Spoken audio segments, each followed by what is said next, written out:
கோயில் திருப்பணிக்கு நம்ம காசு கொடுக்குறதோ இல்லைனா கோயில் திருப்பணி நேரடியாக பண்ணுறதுலையோ என்னென்ன விதமான பலன்கள் இருக்குது?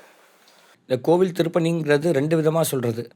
அதாவது தன உபகாரம், சரீர உபகாரம் அப்படின்னு பேர். நம்மளால் பைசா கொடுத்து அந்த திருப்பணியில் கலந்துக்கிறது ஒன்று.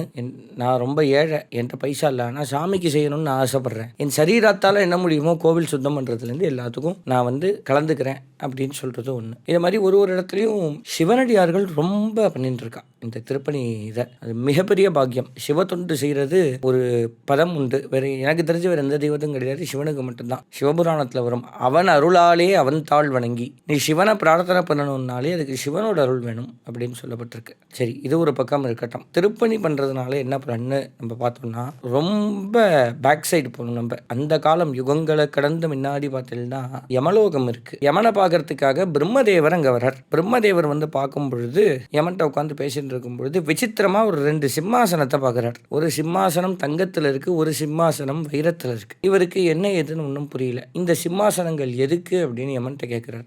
உங்களுக்கு இது புரியும். இன்னும் நிறையா பேர் வரா, அந்த சிம்மாசனத்தில் உட்கார்றவாள்லாம் சொர்க்கலோகத்துக்கு கிளம்பி போயிடுறான். சொர்க்கலோகம் மீன்ஸ் பரமபத வாசலுக்கு, மகாவிஷ்ணுகிட்ட போயிடுறான். இவருக்கு ஒன்றும் புரியல. அப்படி இருக்கிறச்சே அப்படியே பூலோகத்தில் பார்த்தீங்கன்னா ஒரு அந்தனர் ஒருத்தவர் கீழே எதையோ தேடிண்டு பாக்கெட்டை இப்படி தரவேண்டிய வராது, என்ன எதுன்னு புரியல. அங்கே போன ஒரு சலவை தொழிலாளி அந்த காலத்தில் உள்ளவர், என்ன ஜாமி தேடுறீங்க அப்படின்னு கேட்டிருக்கார். சாலகிராம பூஜை பண்ணணும், அதுக்கு 1 பைசா வச்சுருந்த வாழைப்பழம் வாங்கணும்னு அதை எங்கேயோ கீழே போட்டுட்டேன், காணும் அப்படிங்கிறார். உடனே அந்த செலவு தொழிலாளி என்ன பண்ணுறார், தன்ட்டேருந்து ஒரு பைசாவை எடுத்து கொடுத்துட்றார். அந்த காலத்தில் 1 பைசாவுக்கு 4 வாழைப்பழம் கிடைக்கும். அவர் வாங்கி அந்த பூஜைகளை சிறப்பாக பண்ணுறார். காலங்கள் கடந்து 2 பேரும் மரணிக்கிறார். அப்படி இருக்கிற சமயத்தில் இந்த அந்தனர் இருக்கார் இல்லையா, சிவபூஜை பண்ணவர், அவர் யமலோகத்துக்கு வரார். அவரை யம பகவான் கொண்டு போய் தங்க சிம்மாசனத்தில் உட்காத்தி வச்சிடுறார்.